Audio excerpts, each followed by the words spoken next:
అందరికీ నమస్కారం అండి. చూడండి ఫ్రెండ్స్, ఇది వచ్చేసి సద్ద అండి. చూడండి ఏ విధంగా ఉందో పంట.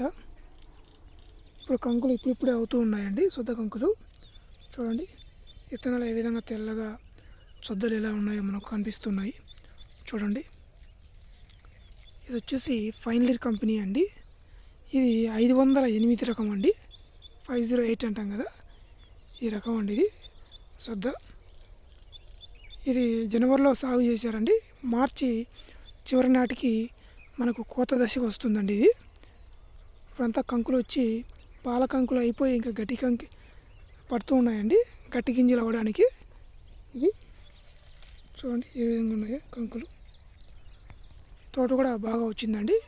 కంకి వాటిని కూడా చూడండి ఎంత లావు ఉందో. ఇది గింజ కూడా లావు, చూడండి ఎంత లావు ఉన్నాయో. మీ ఊరి దగ్గర ఏ పంటలు పెట్టారో మీరు కామెంట్ చేయండి ఫ్రెండ్స్. అక్కడ పిచ్చుకలు కూడా తింటూ ఉన్నాయండి. ప్రకృతిలో అవి కూడా తినాలి కదండి. కొద్దిగా కామెంట్ చేయడం మర్చిపోకండి ఫ్రెండ్స్. మన వీడియోని చాలామంది చూస్తున్నారని లైక్ చేయండి. అదేవిధంగా నా ఛానల్ని సబ్స్క్రైబ్ చేసుకోవడం మర్చిపోకండి. Thank you for watching this video friends.